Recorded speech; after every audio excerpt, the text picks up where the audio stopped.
Ser podcast. Hoy por Hoy Magazine. Ser podcast. Todo fue falso, inventado por nosotros. ¡Mentira! ¿No veis cómo ando? Yo lo pedí a Sandimas y él me lo ha devuelto. ¿Y esta hermano? ¿Quién me las ha curado a mí? ¿Quién? Y yo, estoy curado. Tenía las fiebres y mírenme, ya estoy curado, estoy sano. Es mi hija, Por fin. mi hija, curadla. Está enferma, ¿no la veis? Yo me he curado con este agua de Sandimas milagrosa. Os ha curado a todos, ¿no lo veis? Y curará a tu hija también. Ven conmigo, venid todos. Vamos al salón.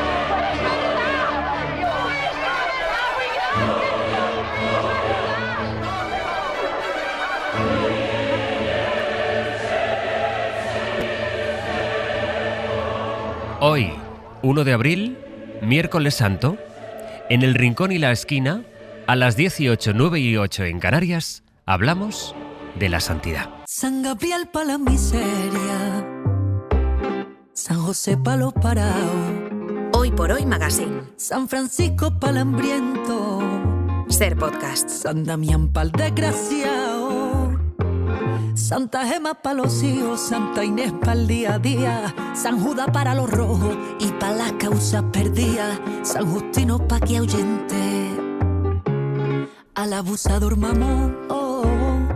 Dirán de ellos que no llevan nimbo ni aureola, pero son los santos protectores del Rincón y de la Esquina. Aquí está Marta Sanz. Hola Marta, buenos días. Buenos días, Astre. Santa Marta. Tiene tren, pero no tiene tranvía. Y Manuel Delgado, buenos días, Manuel. Buenos días. Saludamos también a nuestra feligresía creyente y laica. Saben que esta mañana en el 900-100-800 les pedimos que compartan con nosotros experiencias que hayan tenido con santas, con santos. Piensen también en personas en situaciones que consideren cercanas a la santidad o en santas a las que se encomienden. Es lo que les preguntamos en el 900-100-800. Pero hoy, Marta, yo creo que hoy toca que empiece Manuel por aquello de que es nada menos que tiene la cátedra de Antropología Religiosa en la Universidad de Barcelona, así que por alusiones, Manuel Delgado, a ti te toca abrir hoy la partida. De entrada, constato y hago notar que no existe San Manuel. ¿Sí o no? San Manuel es Jesús. Pero bueno, ese no es el tema. Bueno, es el tema. Pero porque en efecto, claro, Jesucristo es santo por definición. Bueno, el tema es santo, pues quiere decir eso, estado o estatus de máxima virtud. De todas las religiones y también las ideologías laicas, incluso las de la izquierda, tienen su propio santoral. En el budismo, los bodhisattva. El evangelismo no tiene santos porque se entiende que quien es aceptado dentro de la comunidad, dentro del culto, por definición está salvado y por tanto es santo.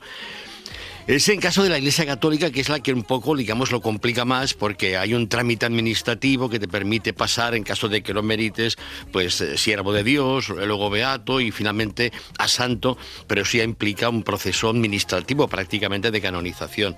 Y bueno, en fin. Lo que es interesante básicamente es qué es lo que hay que hacer para ser santo. Habéis elegido los jueves milagro. Digamos, quien tiene contacto con el santo es el chalao del pueblo, porque en efecto es santo. A ver, o sea, empleados de la caja de ahorros, de la caixa de pensiones, es muy complicado, mucho más si tienen algún tipo de responsabilidad administrativa.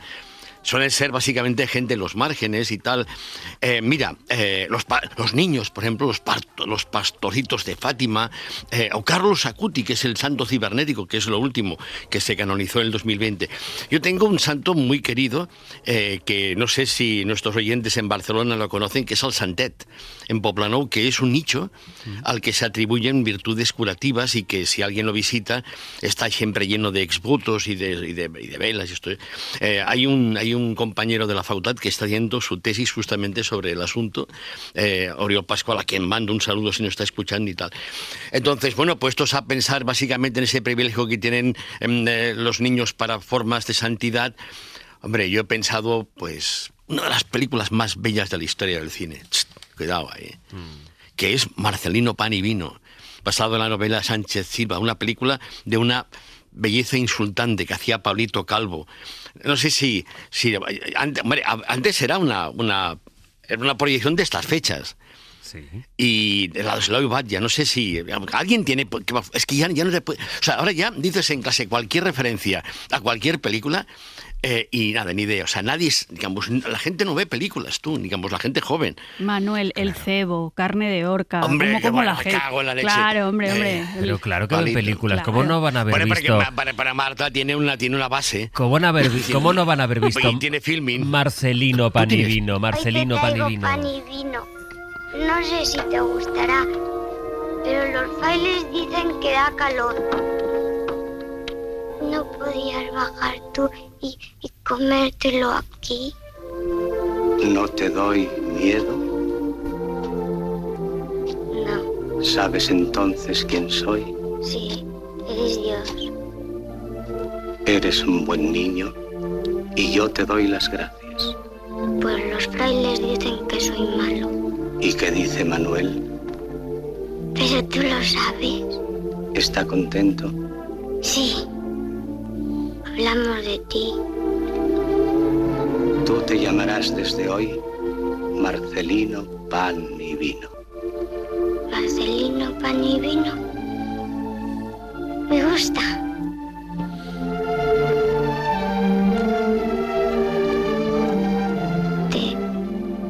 Te dolía. Mucho. Bueno, tu vida Eso es cuando, sí, cuando le quita la corona de espinas. ¿Tú has visto Marcelino Pan y Claro Vino, que he Sastre? visto Marcelino Pan y Vino. ¿Sí? Sí. Bueno. ¿Qué pasa? ¿Me vas a hacer No. ahora un examen de películas para pasar aquí el test o qué, Manuel? No, es únicamente para saber si realmente estoy tan solo como a veces creo. No. Y solamente No, tengo yo la creo que compañía tú te arrogas de- tú has construido ese personaje que te ves tú solo en mitad del monte, pero somos muchos. Sastre, ¿quién hay detrás de la máscara? ¿Quién hay detrás del personaje? ¿Hay qué- un actor? ¿De qué personaje en concreto? Digamos, cualquiera. ¿Ves? La superstición que existe es que detrás del personaje existe un actor. Yo creo que no, yo creo que detrás de Manuel Delgado no hay ningún actor, es el propio Manuel Delgado. La máscara es el rostro. Exacto. Claro, sí. claro. Tú, Marta, has tenido, más allá de esta experiencia mística que es el rincón y la esquina, ¿con la santidad en concreto has tenido alguna experiencia? Bueno, yo no pretendo ser exhaustiva desde un punto de vista teológico, pero yo me acuerdo perfectamente de que en esta infancia que yo tuve semiatea, y que digo lo de semiateo porque en realidad no sé si se puede ser completamente ateo en este mundo, pues alguien me regaló 2 vidas ejemplares con ilustraciones para celebrar mi primera comunión, porque yo tengo que decir que yo comulgué no porque fuera una niña con fe, yo no oía voces como la niña de los domingos ni nada de esto, yo comulgué porque quería ser igual que otras niñas y me gustaba ir a la catequesis los domingos por la mañana por ir con mis amiguitas y que me hicieran una fiesta. Entonces, pues nada, comulgué con una guirnalda de flores azules en la cabeza, me hicieron una fiesta, comimos estupendamente en un restaurante de Benidorm, pero a alguien se le ocurrió regalarme la vida de Santa Bernadette y la vida de Genoveva de Brabante, que yo pensé que era santa, pero resulta que no. Genoveva de Brabante no es Santa Genoveva de Brabante, es Genoveva de Brabante a secas, ¿no? Y desde ese momento yo comencé a relacionar la santidad con el sacrificio extremo. Con el sacrificio extremo, con la abnegación frente al maltrato. Genoveva de Brabante, el marido la tiene ahí en una cueva con los niños, hecha polvo. Luego descubrí la figura de Santa Rita de Casia, que el marido la ponía tibia, y escribí en Monjitas, que es un poemario, un poema a Santa Rita de Casia como mujer golpeada y estigmatizada, ¿no? Entonces, ese vínculo entre santidad y martirio, que es la base de las hagiografías, a mí pues me hizo, que a mí que me daba miedo que me pusieran una inyección, pues imagínate cómo, o sea, lo de las santas me parecía una atrocidad.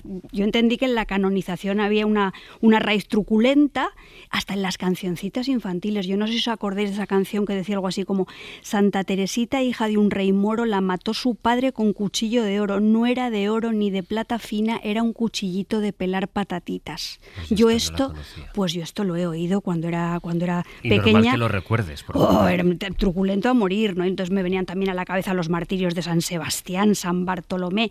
Entonces a mí esto siempre me dio un miedo espantoso. Yo salí del Museo de Escultura de Valladolid, recuerdo, con temblores, por esto de la imaginería, el pelo natural. A mí esto me daba mucho miedo, ¿no? Entonces yo no quería ser santa, yo prefería ser mujer fatal, aunque me di cuenta de que ser mujer mujer fatal también suponía un enorme sacrificio y que además nos reducía a las mujeres a esto de ser santas o putas, que teníamos que meternos en normas de zapatitos un poco más complejos. Y bueno, pues al final yo no soy como la canción que vamos a escuchar a continuación, no quiero ser santa, a lo mejor sí que quiero ser beata. Oye, beata, quiero ser beatísima.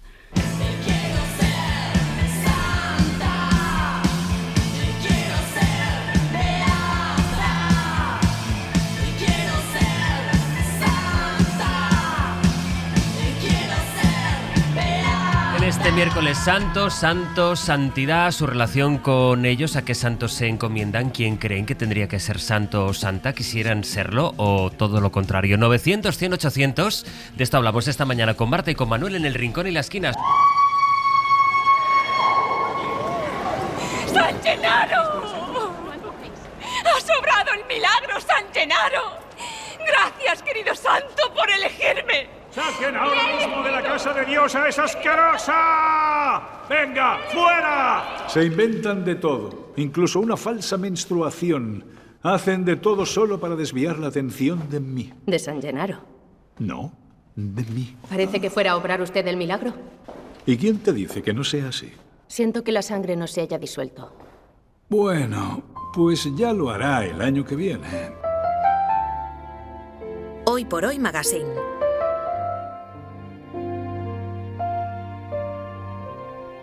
Ser podcast. Che cosa c'è?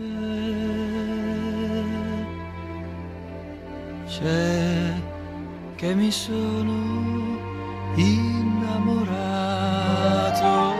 di te. C'è che ora non mi importa. Aquí estamos en El Rincón y la Esquina con Marta Sanz y con Manuel Delgado, hablando de la santidad, y te tocaba a ti, Manuel. Hemos escuchado un momento de Partenope. Quiero hacer notar que la protagonista de la película justamente es una antropóloga especializada en religión. Entonces hay una afinidad. Y toda la película, en el fondo, desde principios, quiere responder una pregunta que le formula ella a su maestro. ¿Qué es la antropología? Y solamente al final se lo explica. La antropología es ver. Bueno, pero bueno... Maravilloso Sorrentino. Sí, no Sorrentino. ¿Qué? Pero en esta peli no, ¿eh? No. Hostia, por favor. Hostia, el tío este que se cree que es Fellini y no es Fellini. Maravilloso Sorrentino, de esto no voy a abrir debate porque no hablo con negacionistas. Hoy llega, por cierto, la gracia a los cines. Bueno, sí. Sigamos, Manuel. Bueno, sí, es que me sublevan. Bueno, es un pedante. Bueno, no importa. De acuerdo, no vamos a discutir sobre Sorrentino. Bueno, tiene películas mejores y peores. He de decirte que, pues, por ejemplo, a mí Partenope no me gustó particularmente. No, a mí tampoco. Sí, bueno, pues ya está, pero también ha creado El Divo y La Gracia y La Grande Bellezza, por decir, bueno, claro. ya está. Bueno, no vamos a pelearnos ahora. No, menos hoy, que se viva la santidad, claro. Bueno, hay un montón de ilustraciones. A mí lo que me interesa, por ejemplo, es cómo el santoral católico y su imaginería pueden ser adoptados por segmentos sociales, en principio, maltratados por la Iglesia. Y creo que el colectivo LGTBI es un ejemplo. La forma como incorpora a su panteón particular una imagen como la de San Sebastián, sí. y me parece fastuoso. Y en general, toda la imaginería católica. Entonces hay una película, Sebastián de Derek Jarman, que podría ser ilustrativa, pero está en latín. Digo, no, tampoco hay que exagerar. Había otra que también había pensado... No quería sorrentinear, ¿no? No, porque ya claro, yo no sé latín, porque vamos a engañarnos, y aquí y nuestros oyentes, la mayor parte al menos, no tampoco. Y luego otra ilustración de otra imagen que me parece fastuosa, que es el santo pecador, que hablamos de él la semana pasada cuando recordé que Cristo elige como su sucesor al más chungo de los apóstoles, que es San Pedro, que es un impresentable. Justamente por eso lo elige. Y había pensado una película que se llama La leyenda del santo bebedor, de Hermano Olmi, que es una película preciosa, basada en la novela de Joseph Roth, pero no la ha puesto en el pautaje porque estaba en italiano. Pero Severino, que siempre es infalible, eficaz y expeditivo... Ese sí que es un santo. Sí. Sí, y la paciencia que tiene. Si yo te contara esta mañana un lío que me he hecho con el guión, bueno, en fin, no importa. O sea que sí que es un santo. O no sé, es más que un santo tú. Es un buen tipo. Sí. ¡Oh! ¡Qué gran frase, Manuel! Sí. ¡Qué gran frase! Bueno, que Severino ha encontrado la leyenda del santo bebedor. Vamos a escucharla. ¿Puedes decirme tu nombre? Teresa. Es increíble. Y yo Jamás habría pensado que una santa tan grande y tan pequeña, una acreedora tan pequeña y tan grande, me hiciera el honor de buscarme después de haber faltado tantas veces a mi promesa de ir a ti. Te debo 200 francos y ya puedo devolvértelos finalmente. La leyenda del santo bebedor. ¿Y hay alguna aproximación más a la santidad que nos quiera recomendar? A ver, cuando un anarquista, escritor y poeta sobre todo al que Marta Sanz yo sé que le rinde devoción, que es Joan Salvat Papasseit, tienen un tema precioso. Dame una santa que no siga el dogma, aquí puede dir yo pecador d'amor. Dame una santa que no sea el dogma, a quien puede decir, ya se entendía, pero por si acaso, yo pecador de amor. Porque en el fondo sí, claro, también para ser santo hay que pecar. Y en efecto lo que te garantiza cierto tipo de santidad, cuanto menos para un poeta anarquista, en efecto es el amor.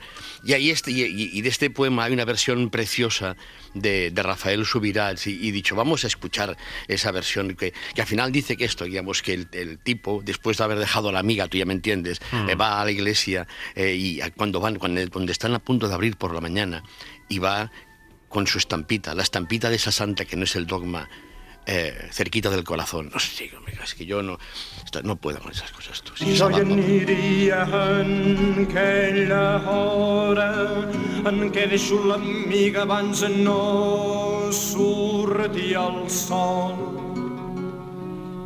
Quan a l'església obririen la porta, duria l'estampeta ran de la cor. Y ahora un poco de Santa Teresa. He visto un ángel. Estaba acá de mí, hacia el lado izquierdo. Veíale en la mano un dardo de oro largo y al fin del hierro parecía tener un poco de fuego que me metía por el corazón y que me llegaba hasta las entrañas. Luego, al sacarle, parecía que se las llevaba consigo y que me dejaba abrasada en grande amor de Dios.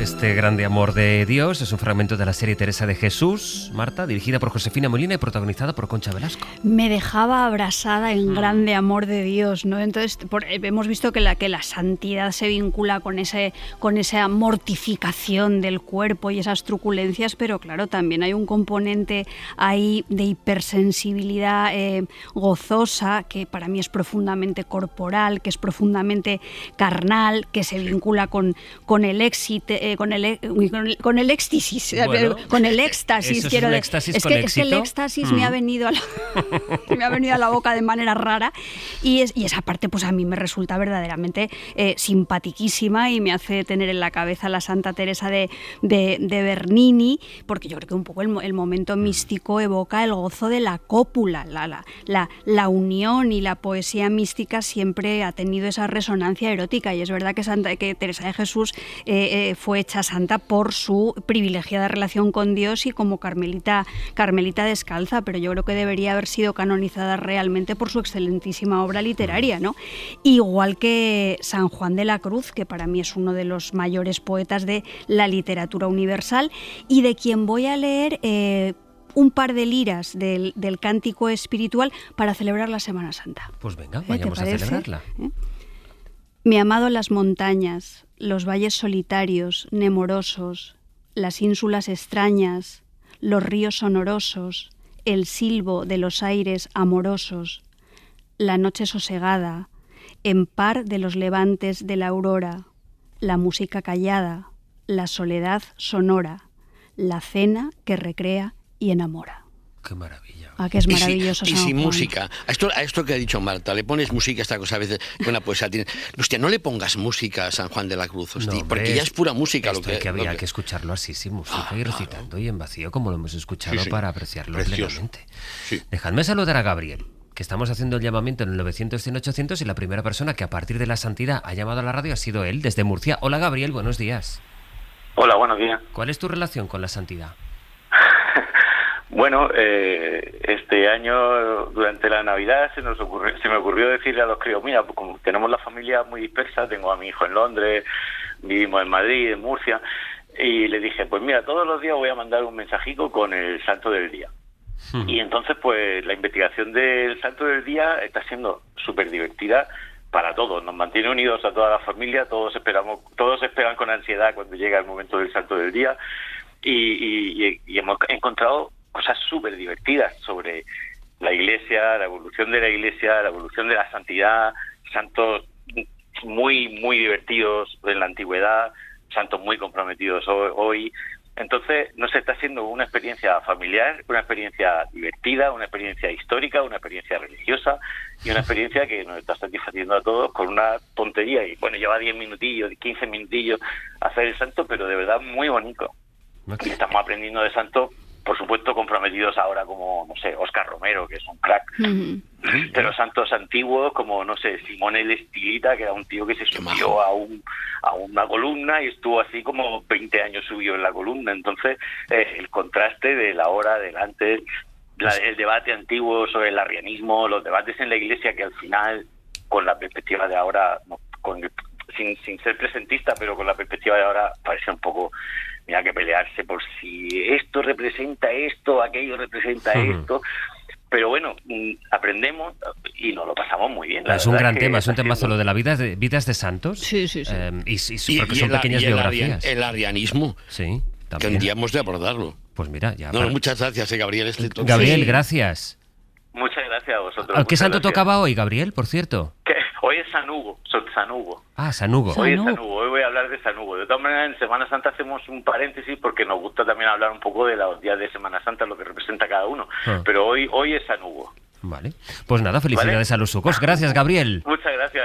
Desde Sevilla llama Magdalena. Magdalena, buenos días. Hola, buenos días. Saludo para todos. Igualmente, mira, su experiencia con la santidad.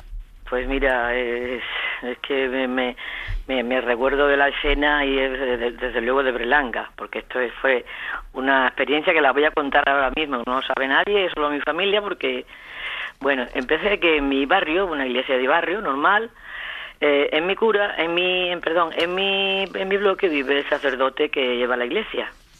Entonces yo pasé por la iglesia, pasé por la puerta, eran las 8 de la tarde, y digo, Emilio, mira que voy a entrar un poquito ahí a la iglesia, un ratito a relajarme.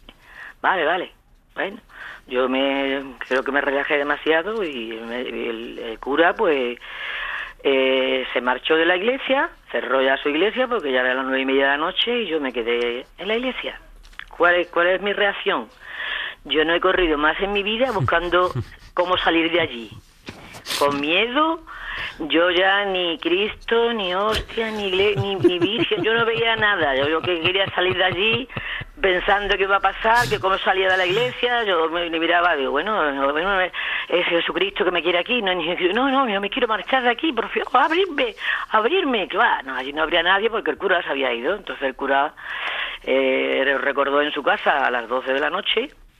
Y yo me llevé ahí en la iglesia, pues 3 o 4 horas, yo no sabía qué hacer, me senté en el suelo, me tendí en los bancos, una experiencia que ya desde entonces no entro ni para Dios en la iglesia. ¿Y cómo acabó la historia? ¿Cómo salió Magdalena de allí? Pues salí porque el cura, Emilio, sacerdote de aquí del barrio, además vive, como te he dicho, vive en mi bloque, y entonces pues se acordó cuando estaba ya acostado, que me había pero si es que allí entró Magdalena.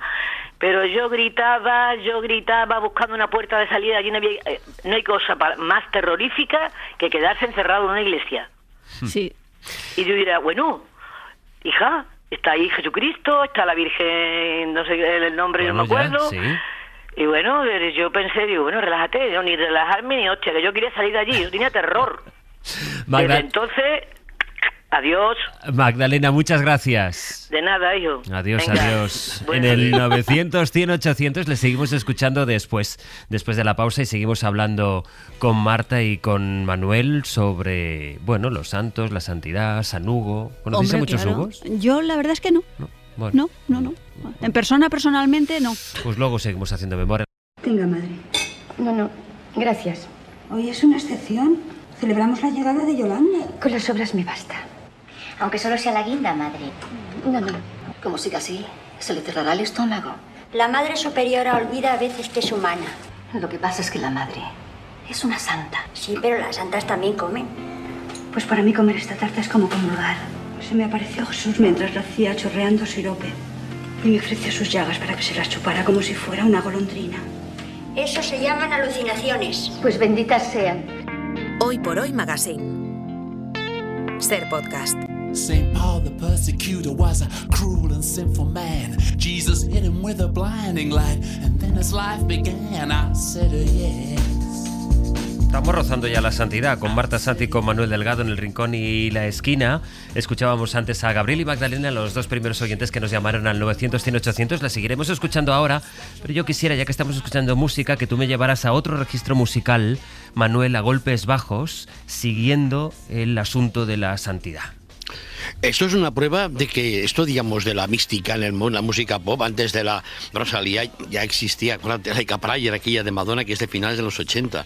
Aparte que esta de Rosalía, hombre, no sé si es muy mística, porque si alguien recuerda cómo acaba con aquello de te follaré esta que me quieras, yo, o sea, bueno, igual sí que es místico. Bueno, el pero éxtasis habíamos dicho que era místico, ¿no? Sí, pero eso implica que, digamos, toda experiencia religiosa es siempre, digamos, una experiencia de eso que llaman amor o de pasión, pero también al revés, toda experiencia de pasión o amorosa, como dice Enrique Iglesias, es una experiencia religiosa. Bueno, no, es una canción preciosa que espero que alguien recuerde, porque para mí Golpes Bajos es el mejor grupo de los 80, es mi opinión, pero que dice que yo de santos de devocionario convertidos a sí mismos contra demencia y pasión. Bueno. De un silencioso heroísmo de las misiones de fe, santos de devocionario, santos de devocionario, convertidos a sí mismos con demencia y pasión, santos de devocionario, santos de devocionario. Su acento no deja duda, verdad de su corazón. No sé, Marta, si estás tú de acuerdo con la andanada de Manuel contra los análisis que detectan. De esto se ha hablado mucho estos últimos meses, del retorno. Sí, ¿y esto de dónde lo saca? A ver.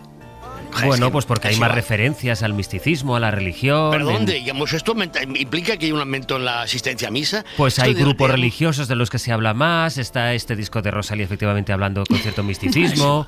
En fin, son indicios que se ven por ahí y que de los que se habla también, pues en las conversaciones, en las redes. Cosas que pasan. De todas maneras, yo ahora os contesto esto, pero yo tengo que decir que Germán Copini, Manuel, yo estoy de acuerdo contigo, era un monstruo de la naturaleza. Golpes Bajos eran un grupo maravilloso, y solamente quiero decir a propósito de lo que ha dicho Magdalena, que yo recuerdo que cuando era niña y a mí me obligaban a dar clases de solfeo en la banda municipal y a tocar la flauta y el oboe y cosas peores, yo muchas veces hacía pellas, y el sitio donde hacía pellas y me escondía era la iglesia, porque sabía que era el único sitio donde yo no me iba a encontrar a nadie de mi familia ni a ningún conocido, ¿no? Entonces esto es un poco como contrapunto a lo que ha contado Magdalena.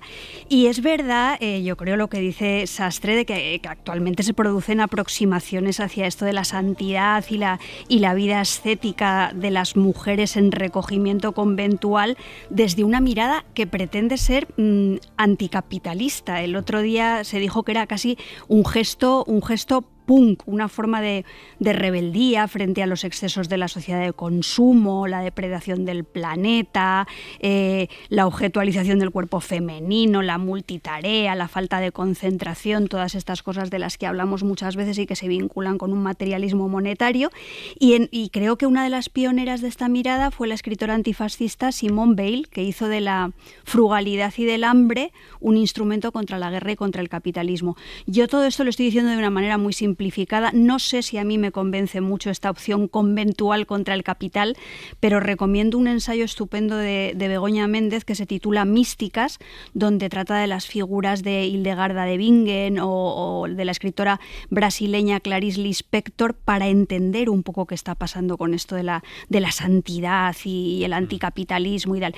Y ahora, pues eso, como acompañamiento, yo os pediría que escucháramos Reliquia de Rosalía, porque aquí también somos muy modernos. Aquí sí. Y claro, y estamos en la actualidad y en la pomada todo el No rato, todo va a ser claro, Marcelino hombre. Pan y Vino, Hombre, por favor. Pero mi corazón nunca ha sido mío, yo siempre lo doy. Coge un trozo de mí, quédatelo pa' cuando no estés. Seré tu reliquia. Contabas antes, Manuel, los escalones que se deben superar para alcanzar la santidad. ¿Solo se puede ser santo así, de esa manera? Sí, porque santo es un título administrativo. Claro, es que en el caso... No, la Iglesia funciona así.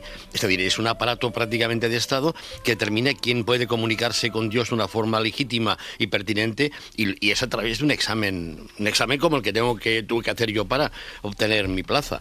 Ya está, en eso consiste justamente el papel de la mediación en la Iglesia Católica. Pero bueno, a mí lo que me interesa es ver que... Bueno, es una cosa en la que intenté otro día argumentar, pero es que ya es una lucha tan inútil.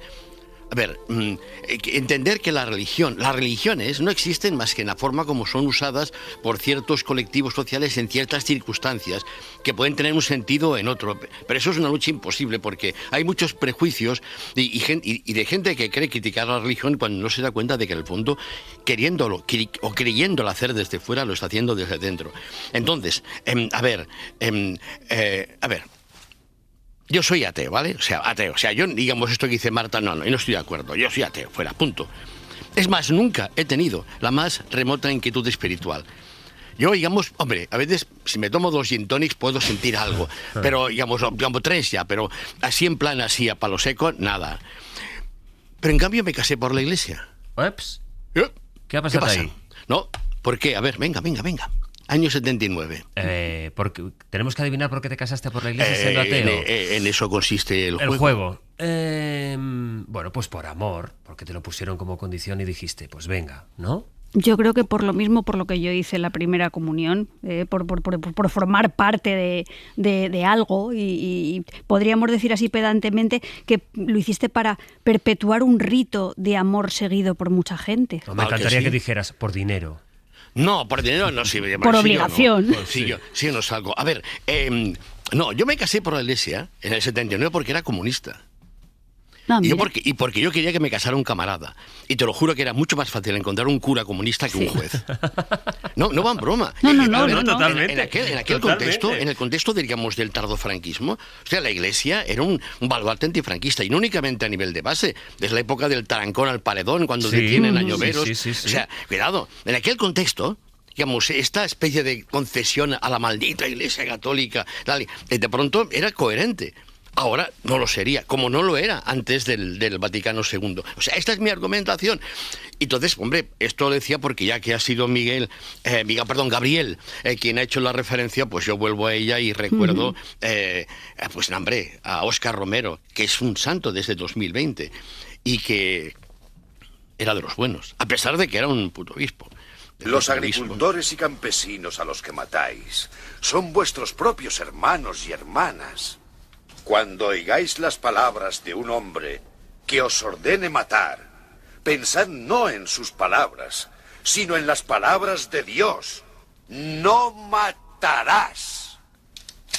A ningún soldado se le puede obligar a obedecer una orden que es contraria a la ley de Dios. En su nombre y en nombre de nuestro pueblo atormentado que sufre tanto y cuyos lamentos se elevan hasta los cielos, os imploro, os ruego, os ordeno que acabéis con esta represión. Wow. Has citado antes, Marta, versos de San Juan de la Cruz. ¿Alguna otra recomendación? Bueno, aquí me voy a poner seria, me voy a poner las gafas de cerca, me las voy a ceñir aquí al ceño. Hace poco se ha publicado un libro de una escritora ecuatoriana, Mafe Moscoso, estupendo, que se titula Santitos, y otro de una escritora estadounidense, Kirstin Valdez Cuade, que se titula Cristina la Asombrosa. Cristina la Asombrosa es magistral y cuenta la historia de Santa Cristina, patrona de las menstruaciones y de los lunáticos, entre muchas otras cosas, una santa sin duda muy interesante. Cuentan la historia de esta santa desde la perspectiva de su hermana.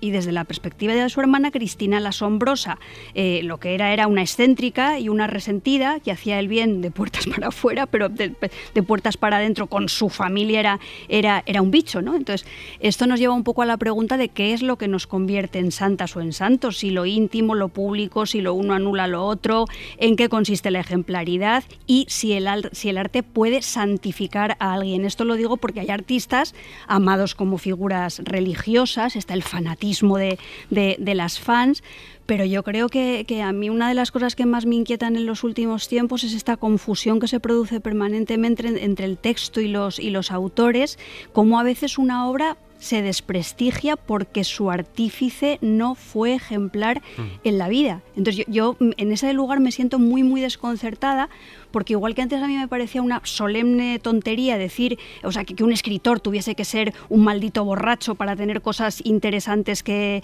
decir, ahora me parece igual de cuestionable tener que hacer demostraciones de pureza de tu corazón y demostrar que eres un dechado de virtudes para que tu obra sea tenida en consideración, ¿no? Entonces yo creo que los juicios, los delitos los juzgan los jueces, y yo sinceramente no creo que me tenga que justificar por decir que me gustan mucho los libros de Alice Munro, igual que Rosalía no debería tener que pedir perdón por valorar el cubismo o el periodo azul de Picasso.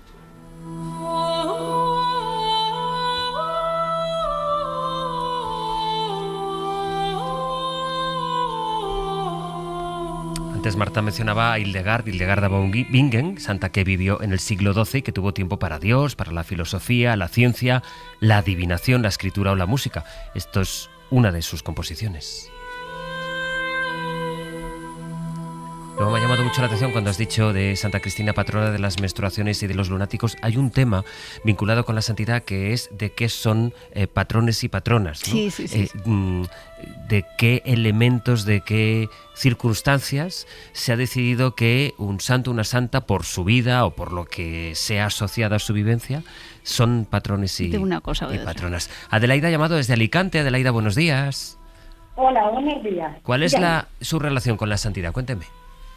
Bueno, por ejemplo, santidad en la tierra. Sí, ejemplo de mi madre, una mujer que tuvo 10 hijos, súper buena, era para todo el mundo, jamás creaba conflictos, y lo único que pedía, porque no era muy religiosa, pero sí muy devota de la Virgen del Carmen, y le pedía una muerte tranquila, serena y sin dar problemas, y no fue así.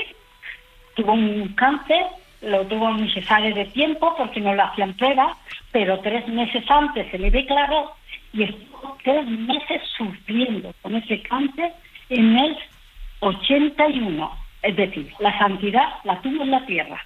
Para mí eso es santo, o santa, claro. Y es el ejemplo de vida que nos dio a todos, y que por favor, que estas cosas no deben de quedarse en sacos rojos. Estas mujeres de toda la vida tan sacrificadas, y al final la muerte que tienen. Es una pena y una tristeza, y santos en la tierra. Arriba ni lo sé. Adelaida, muchas gracias. Gracias a ustedes por escucharme. Un abrazo y muchas gracias. Y es muy interesante también esto que decía Adelaida, de cuánta gente pues no es tan religiosa o no manifiesta tanto su religión o no comulga con la vida de la Iglesia, y en cambio tiene devoción por algunos santos y algunas santas en particular. Desde Toledo, Ana, buenos días. Hola, buenos días. Cuénteme. Bueno, pues yo quería un poco al hilo de esto y de los santos en la tierra y santos que no han pasado y no tienen el título, como se decía antes, el título administrativo. Bueno, pues a mí me gustaría ser al menos un santo de estos, ¿no? De hecho, en la Iglesia se celebra el día 1 de noviembre, el Día de Todos los Santos, para los que no han pasado el examen y no tienen título. Sí. Pero, y en esta línea, pues yo tengo para mí que Manuel García Viejo, que seguro que todos le recuerdan, fue, bueno, creo que el primer misionero español que murió de ébola, que vino de África, se le repatrió ya, pues bueno, y murió aquí, fue atendido aquí y murió aquí. Y por desgracia, pues una de las personas que le atendía en el hospital contrajo el ébola. Yo en aquel tiempo era catequista de niños, preparaba a niños para recibir su primera comunión, y los niños me llegaron muy escandalizados porque en sus familias, pues claro, escuchaban que nos habían traído el ébola, que para qué habían traído al misionero, que ahora íbamos a enfermar todos, estaban muy asustados. Y yo, pues esa noche tuve una experiencia, no sé si religiosa, nunca me ha pasado, no suelo encomendarme a los santos, sí medito, sí rezo, pero no suelo encomendarme a los santos. Pero en esa ocasión, de noche, pues de repente yo me encontré como dirigiéndome a Manuel diciendo, por favor, tú que eres médico, cúrala, que el mundo entero vea que existen los milagros y que tú estás en el cielo y que puedes curar. Y bueno, lo cierto y verdad es que aquella enfermedad se curó. A pesar de estar con muchas recaídas y muchos vaivenes, se curó. Yo desde entonces, pues siempre que cerca hay una enfermedad grave, no por cualquier catarro, sino cosas graves, yo me encomiendo, pido ayuda a mi médico del cielo y tengo experiencias que podría contar de unos chicos que tuvieron un accidente de tráfico y estuvieron 3 a punto de morir y los 3 están hoy vivos. Pues, entonces, pues nada, esa es mi experiencia. Gracias. Y ese es Mano de Santo. Muchas gracias, Ana. Hasta luego. Adiós. Bueno, la experiencia de cada uno con la santidad, que es de lo que estábamos hablando esta mañana. 3 minutos me quedan. Yo creo que todavía podemos contar algo más. Manuel, contigo me toca seguir. Yo no podemos dejar este programa sin hacerle homenaje a ese referente intelectual que yo tengo personalmente, que es Santo, el insigne luchador del cine mexicano, que es en quien siempre pienso cuando tengo dudas vitales.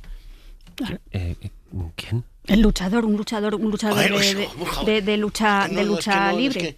Es que no hay base, ¿no? Claro, es que bueno, hay que saber estas cosas. El enmascarado de plata. Claro, hombre. Bueno. Hombre, por favor, Sastres, que pareces nuevo. Soy incapaz de burlarme de sus convicciones, profesor. Mi único interés en este asunto es emplear esta enorme fortuna en beneficio de la niñez desvalida. Entonces, ¿cuento con usted? Cuente conmigo, profesor. Ya pasó un momentito, ¿podemos entrar? Sí, pase. Deben estar ansiosos por conocerle. Esta es Sonia y esta es Lilia. Mucho gusto. Si se quitara la máscara, lo podríamos conocer mucho mejor.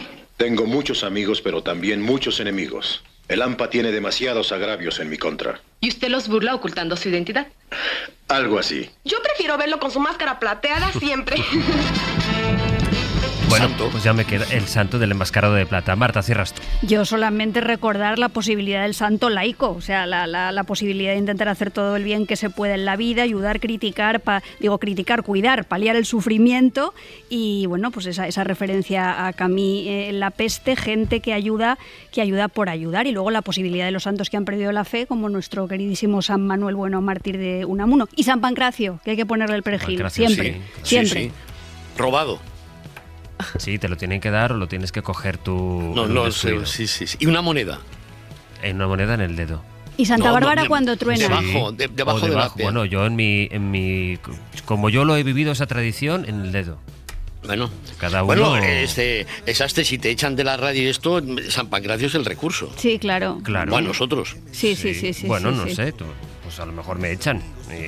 Pues, San Pancracio. Pues San Pancracio. O San Antonio, ese es el de los imposibles, eso, ¿no? O llamar a gente que me pueda dar un trabajo, también es otro recurso. Pues como te den más trabajos ya, Sastre, vas a acabar hecho polvo, tío. Por si acaso, confía en San Pancracio, no te fíes de los amigos. Vale. San Pancracio no te fallará. San Cayetano, sí, es que hay muchos. Bueno, chicos, que muchas gracias. Bueno, ha sido un rato muy espiritual. Sí. Casi místico. Hemos estado al borde de la levitación. Sí. ¿Sí? No sé. Sí, yo creo que sí. Pero eso es porque estamos en la 8ª planta. Eso. Adiós, Marta, adiós, Manuel. Un beso. Chao. Buenas fiestas. Para no perderte ningún episodio, síguenos en la aplicación o la web de la SER, Podium Podcast o tu plataforma de audio favorita.